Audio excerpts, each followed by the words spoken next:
അത് അവരതിൻ്റെ രൂപത്തിൽ എടുക്കും എന്നാണ് എനിക്ക് തോന്നുന്നത്, ആഗ്രഹിക്കുന്നുണ്ട് എന്നാണ് ഞാൻ മനസ്സിലാക്കുന്നത്.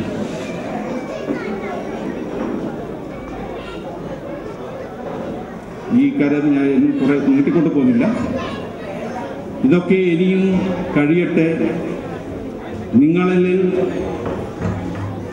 ആരോടും തന്നെ കമ്മിറ്റി ഒരു പ്രത്യേക സഹായത്തിന് ചോദിച്ചതായിട്ട് എനിക്ക് അറിഞ്ഞുകൂടാ. അവർക്ക് വേണ്ടുന്ന സഹായങ്ങൾ, വേണ്ടതിൽ കൂടുതൽ സഹായങ്ങൾ ഇപ്പോൾ എത്തിയിട്ടുണ്ട്. പക്ഷേ ഈ പരിപാടിക്കൊക്കെ ഈ റിലീഫ് ഫണ്ട് ഉണ്ടാക്കാൻ ഇന്നും ഒരു സംഖ്യ ആവശ്യമായിട്ട് വരും. അങ്ങനെ ഒരു വലിയൊരു സംഖ്യ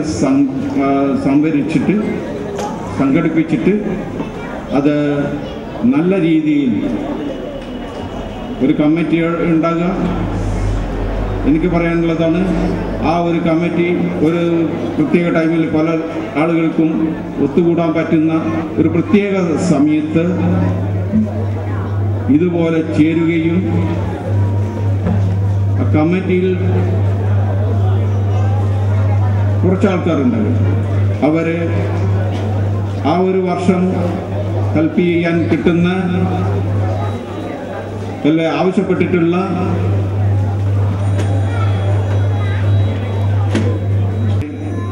കഴിയട്ടെ. പൂർവാധികം ഇതിന് വിജയം ഉണ്ടാകട്ടെ. അത് നമ്മുടെ സമൂഹത്തിനും നാട്ടിനും ഉപകാരപ്രദമാകട്ടെ. നിങ്ങളുടെ ഈ പ്രവർത്തനം മറ്റുള്ളവർക്കൊരു മാതൃകയാവട്ടെ എന്ന് മാത്രം ആഗ്രഹിച്ചുകൊണ്ട് ഞാൻ എൻ്റെ വാക്കുകൾ അവസാനിപ്പിക്കുന്നു. നമസ്കാരം. നമ്മുടെ ഈ ചടങ്ങിൻ്റെ ഔപചാരികമായ ഉദ്ഘാടന കർമ്മം നിർവഹിക്കുന്നതിന് വേണ്ടി പ്രശസ്ത ചിത്രകാരൻ എബിഎൻ ജോസഫ് സാറ് അധ്യക്ഷന് വേണ്ടി സ്നേഹപൂർവ്വം ക്ഷണിക്കും.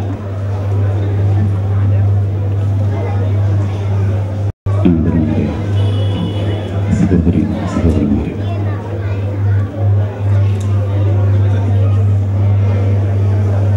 ജെബീസ് കോളേജ് നമ്മുടെ ഉത്തര കേരളത്തിലെ ഒരു കൊച്ചു അത്ഭുതമാണ്.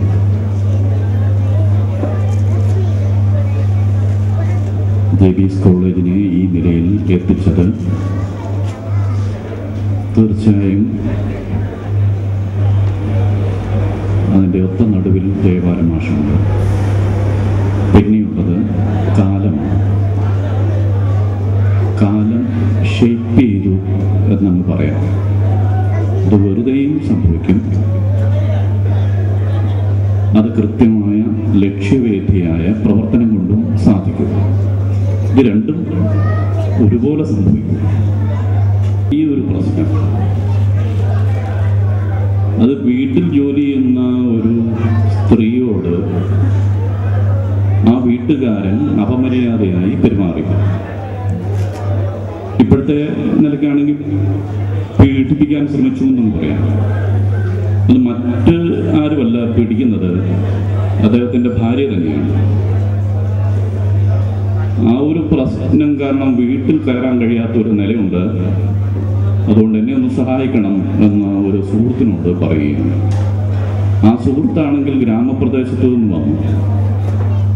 കൺട്രി ഹോട്ടലിൽ വോഡ്ക കഴിച്ചുകൊണ്ട് ഇവർ പരസ്പരം സംസാരിക്കാൻ തീരുമാനിച്ചു. സുഹൃത്താകട്ടെ കിട്ടിയ വോഡ്ക മടമടാന്ന് കുടിക്കുകയല്ലാതെ ഒരു പോംവഴി പറയുന്നില്ല.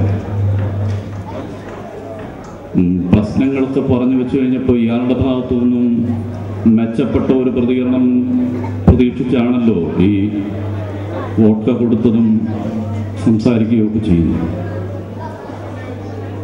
അപ്പോൾ അയാൾ ഒടുവിൽ ഒരു മറുപടി പറഞ്ഞു. ആ മറുപടി തീർച്ചയായും ഇദ്ദേഹത്തിന് സ്വീകാര്യമായിരുന്നില്ല. പക്ഷെ അതായിരുന്നു അതിൻ്റെ മറുപടി. മറുപടി ഇങ്ങനായിരുന്നു: തിങ്സ് വിൽ ഷേപ്പ് ഇറ്റ്സെൽഫ്. കാര്യങ്ങൾ സ്വയം ശരിയായിക്കൊള്ളും.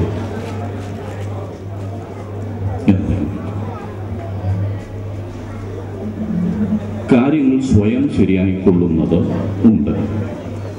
അങ്ങനെ നോക്കിയിരുന്ന് ശരിയാകുന്ന കാര്യങ്ങളില്ല. നമുക്ക് നമുക്ക് പ്രശ്നങ്ങൾക്ക് പോംവഴി കണ്ടെത്താൻ വേണ്ടി ആഞ്ഞു പിടിച്ച് ശ്രമിച്ച് പരിഹരിക്കുമ്പോൾ പാളിപ്പോവുകയും വെറുതെ കയ്യും കെട്ടി നോക്കിയിരിക്കുമ്പോൾ ശരിയായി വരികയും ചെയ്യുന്നുണ്ട്. ആ ശൂന്യതയിലൊക്കെ എന്തോ പറയാനായി എന്തോ ഒളിച്ചു വെച്ചിട്ടുണ്ട്.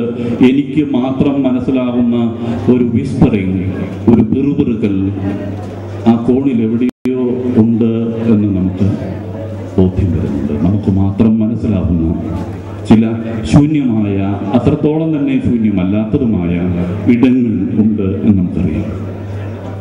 നാം രാവിലെ വീട്ടിൽ നിന്ന് ഇറങ്ങുമ്പോൾ കണ്ണാടിയിൽ നോക്കി ഇറങ്ങുന്നതിൻ്റെ പ്രധാന കാരണം നമ്മളുണ്ട് എന്ന് ഉറപ്പുവരുത്താനാണ്. നാം ഉണ്ടോ എന്ന് പുലർന്നിട്ടും നാം ഉണ്ടോ എന്ന സംശയം ഒഴിഞ്ഞു പോകും കണ്ണാടിയിലൊന്ന് നോക്കുമ്പോൾ. നാം ജീവിതത്തിലേക്ക് ഇറങ്ങുകയാണ്, കലാലയത്തിൻ്റെ കൽപ്പടവുകൾ ഇറങ്ങി ജീവിതത്തിൻ്റെ വഴിത്താരയിലേക്ക്. ആൾബഹളത്തിൽപ്പെട്ടെല്ലാം കഴിഞ്ഞ് നാം ജെബീസ് കോളേജിൻ്റെ കണ്ണാടിയിലേക്ക്, ചങ്ങാതിമാരുടെ ഇടയിലേക്ക് വന്ന് ഞാനുണ്ടല്ലേ എന്ന് ഒന്ന് ഉറപ്പുവരുത്തുന്നുണ്ട്. ഒരു കുട്ടി SSLC കഴിഞ്ഞു, +2 കഴിഞ്ഞു, നമ്മുടെ തൃശ്ശൂരെ തോമസ് മാഷയുടെ കോഴ്സിൽ പോയി പഠിച്ചു, മിടുക്കനായി പഠിച്ചു, എഞ്ചിനീയറിങ്ങിന് നല്ല റാങ്കോടുകൂടി ഉള്ള പ്രവേശനം കിട്ടി. അങ്ങനെ പഠിച്ച് പാസ്സായി. കോളേജിൽ നിന്ന് പുറത്തിറങ്ങേണ്ടി വന്നില്ല, ക്യാമ്പസ് റിക്രൂട്ട്മെന്റ് കിട്ടുന്നു. ടാറ്റ കൺസൾട്ടൻസീസ് അദ്ദേഹത്തെ പിടിച്ചുകൊണ്ടു പോകുന്നു. അങ്ങനെ പോകാൻ നേരം അമ്മ കാച്ചെണ്ണയും ചമ്മന്തിപ്പൊടിയും ഒക്കെ പ്രത്യേകം പൊതിഞ്ഞ് ഒരു പ്ലാസ്റ്റിക്കിൻ്റെ കവറ് തയ്യാറാക്കി അച്ഛനും അമ്മയും കൂടി ഇതെല്ലാം കൂടി ബാഗിനുള്ളിലാക്കി ബാംഗ്ലൂരിൽ ഇദ്ദേഹത്തെ കൊണ്ട് എത്തിക്കുന്നു. അപ്പോൾ അച്ഛൻ പറയുന്നുണ്ട്, മോനെ റോഡ് ക്രോസ് ചെയ്യുമ്പോൾ ശ്രദ്ധിക്കണം, നിനക്കൊരു ഫോൺ ഞാൻ വാങ്ങിത്തരാം, ഇത് കയ്യിൽ വെച്ചോളൂ എന്ന് പറഞ്ഞ് നോക്കിയയുടെ ഏറ്റവും ബേസ് മോഡൽ, ഏറ്റവും വില കുറഞ്ഞ ഒരു ഫോൺ വാങ്ങിക്കൊടുക്കുന്നത് തിരിച്ചു മറിച്ച് നോക്കി. അതുവരെ ഫോൺ പോലും ഉപയോഗിക്കാത്ത സംശുദ്ധനായ ഈ ചെറുപ്പക്കാരൻ അങ്ങനെ ജോലിയിലേക്ക് പ്രവേശിക്കുകയും ദീർഘകാലം വീട്ടിലേക്ക് ഫോൺ കോളുകൾ മാത്രമേ ഉണ്ടായിരുന്നുള്ളൂ. അത് തന്നെ നന്നായി കുറഞ്ഞു വരുന്നു. ജോലി തിരക്ക് കൂടുകയാണ്. ഒരു ദിവസം 6 മാസത്തിന് ശേഷം ഒരു ദിവസം വീട്ടിലേക്ക് ഇയാൾ വരുന്നു. അത് എയർപോർട്ടിൽ നിന്നൊരു വാഹനം പിടിച്ച് വീട്ടിലെത്തുമ്പോൾ അയാളുടെ കയ്യിൽ വിലപിടിച്ച ഒരു മൊബൈൽ ഫോൺ ഉണ്ടായിരുന്നു. അത് സംസാരിച്ചുകൊണ്ടാണ് അയാൾ വീട്ടിലേക്ക് കയറി വരുന്നത്. അച്ഛനും അമ്മയും വലിയ ഭയത്തോടെ ആണ് ഈ കുട്ടിയെ കാണുന്നത്. കണ്ട രൂപമല്ല, അയച്ച രൂപമല്ല. അന്ന് കാച്ചെണ്ണ തേച്ച് കുളിക്കാറുണ്ടായിരുന്ന മകൻ്റെ മുടി ആ നിലയിലല്ല കാണുന്നത്. വേറെ വിചിത്രമായ രൂപത്തിൽ അയാൾ ഒരു വേഷം ധരിച്ചിരിക്കുന്നു. അയാൾ കയറി വരുന്നു. അയാളുടെ പാൻറ് കണ്ടാൽ ഇപ്പൊ ഊരി വീഴും എന്നാരും സംശയിക്കുന്ന വിധത്തിൽ ഒരു പാൻ്റാണ് അദ്ദേഹം ധരിച്ചിരിക്കുന്നത്. അതുകൊണ്ട് നമുക്കറിയാം, ഇന്ന് പ്രധാനപ്പെട്ട ഒരു കാര്യം ഗോവിന്ദസ്വാമിക്ക് ബിരിയാണി വേണം എന്നുള്ള കാര്യമാണ്. നമ്മുടെ പത്രങ്ങളിലൊക്കെ നിങ്ങൾ ശ്രദ്ധിച്ചിട്ടുണ്ടാവും. തൊട്ടപ്പുറത്തെ കമ്പാർട്ട്മെന്റിനകത്ത് ഒരു കുളിക്കുവാൻ ഉപയോഗിക്കുന്ന പോർത്തിനകത്ത് ഇത് പൊതിഞ്ഞു കെട്ടി കോഴിക്കോട്ടെ കടൽപ്പാലത്തിന്റെ ചുവട്ടിൽ പോയിരുന്ന് ഇവർ എണ്ണുന്നു. അടുത്തതായി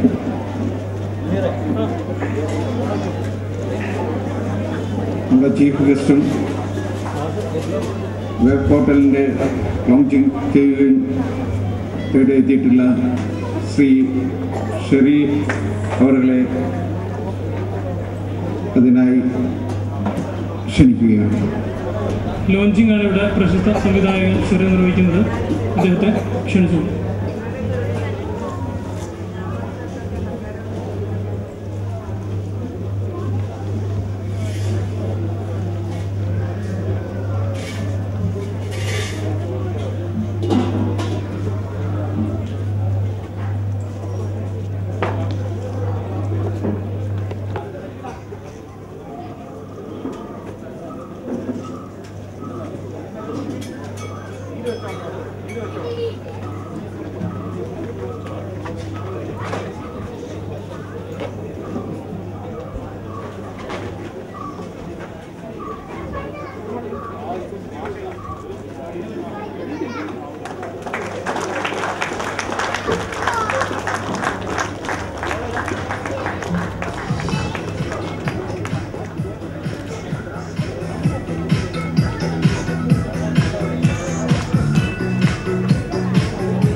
ബഹുമാന്യ പ്രിൻസിപ്പൽ യോഗാധ്യക്ഷൻ, പ്രിയപ്പെട്ട എഡിസർ, മറ്റ് വിദ്യാർത്ഥികളെ, പൂർവ്വ വിദ്യാർത്ഥികളെ,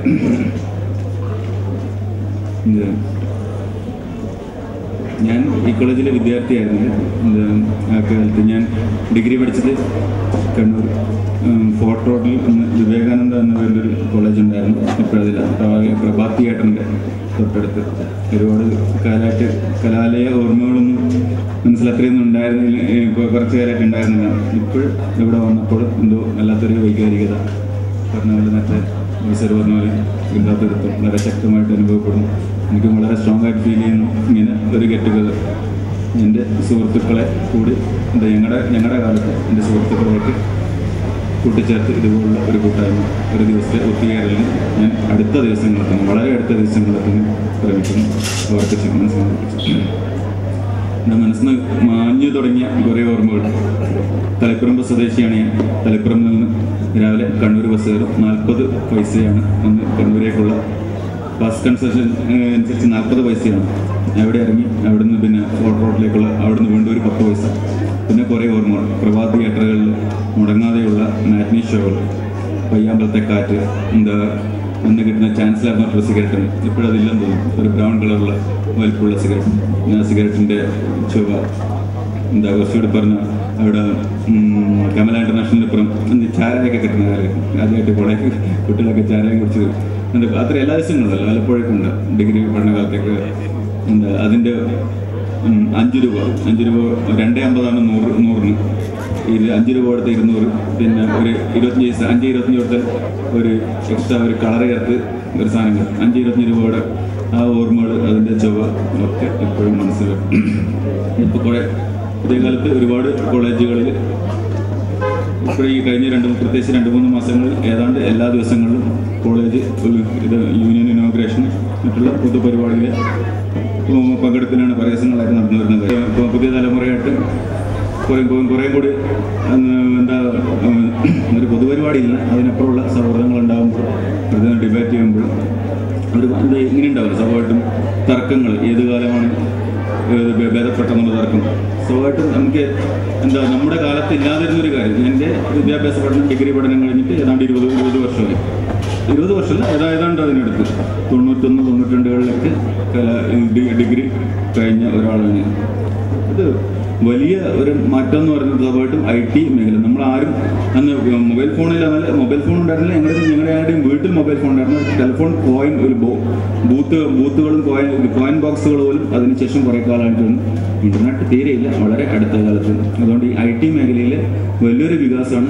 ഈ 2 കാലവും തമ്മിലുള്ള വലിയ വ്യത്യാസം, ഒറ്റ പ്രത്യക്ഷത്തിൽ നമുക്ക് കാണാൻ പറ്റുന്ന വലിയ വ്യത്യാസം. പക്ഷേ അപ്പോഴും ഞാൻ തിരിച്ച് അവരോട് പറയാറുണ്ട്, നിങ്ങൾക്കറിയോ പത്മരാജൻ്റെ സിനിമകൾ ആദ്യ ഷോക്ക് ടിക്കറ്റെടുത്ത് കാണിപ്പിച്ച് ആളായിരുന്നു ഞാൻ.